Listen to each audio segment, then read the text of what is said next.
Ай сайын кредит төлеп шаршадыңыз ба? Тапқан табысыңыздан шығыныңыз өте көп пе?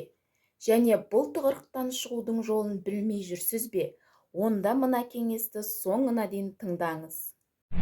Ойланыңыз, не үшін тапқан табысыңыздан шығыныңыз көп? Оның бірден бір себебі құмарлық. Себебі күнделікті қажеттілік деп санаған дүниелеріміз шын мәнісінде қажеттілік емес еді. Мысалы, Каспи магазиннен, TikToktан, WhatsApp группалардан алған дүниелеріңізге қарап көріңіз. Оларды сіз аз-аздан алдым ғой, келешекте төлеп тастаймын деп ойлап алдыңыз. Алайда мойныңызға жүк артып алдыңыз. Және қарызға үй жөндеу, машина сатып алу бұл да құмарлыққа кіреді. Осындай құмарлықтар арқылы біз өзімізді қарызға тәуелді етіп қоямыз. Шын мәнінде байығыңыз келсе, онда қарыз алуды тоқтатыңыз және алған қарыздарыңызды өтеңіз. Сосын барып, қарызыңызды төлеумен қатар айлығыңыздың бір бөлігін жинауды әдетке айналдырыңыз. Қор жинау ол сіздің балаларыңыз бен болашағыңызға жасаған қорғаныңыз. Қор жинау сізге рақат сезімін береді және өз-өзіңізге деген сеніміңіз артады. Егер жинақ жинап бастасаңыз, айналаңыздағы туған туысыңыз сізден қаржы сұрап тұруы мүмкін. Сол кезде сіз бас тартуға ұялуыңыз мүмкін. Сондай кезде мына мысалды есіңізден шығармаңыз. Бір шаруа хайуандардың тілін түсінеді екен. Ол ауласына шығып, кешкісін демалып жатқанда, өгіз есекке шағымданып жатыр екен. Саған рақат, сені қожайын баратын жеріне мініп келеді де, қалған бос уақытыңда жөніңе қоя береді. Шөбіңді күйсеп, рақаттанып демаласың депті.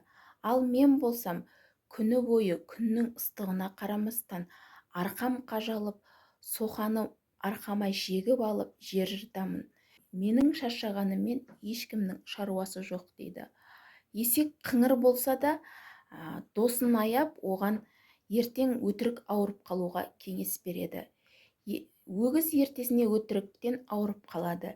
Ал құл оны орнынан тұрғыза алмай, шаруаға барып, өгіздің жағдайын баяндайды. Сонда шаруа, өгіз ауырып қалса, орнына есек бар ғой, есекті жұмысқа тарт дейді.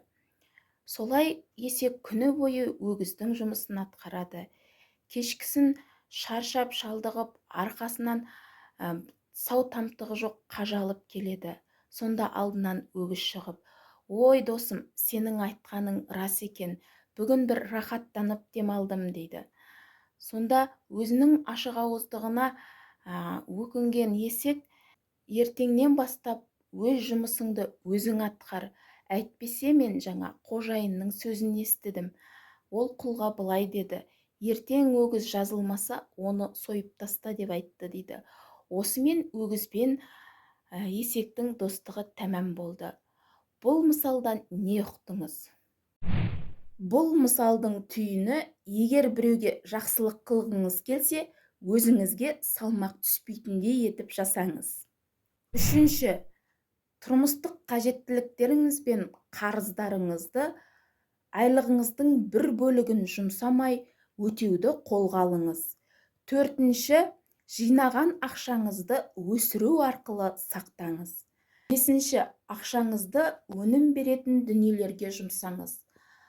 Біліктілігіңізді арттырыңыз, өзіңізді дамытыңыз. Ал ақшаңызды той өткізуге, сәнді киімдерді киюге, сәнді үлгідегі ыдыс-аяқты алуға жұмсасаңыз, онда ақшаңыз өнбейді. Сонымен баюдың басты қағидалары: бірінші, еңбек ету; екінші, қарызға жоламау; үшінші, айлығыңыздың бір бөлігін жинау; төртінші, жинаған ақшаңызды сақтау; бесінші, сақтаған ақшаңызды өсіру; алтыншы, өз біліктілігіңізді арттыру, өзіңізді дамыту.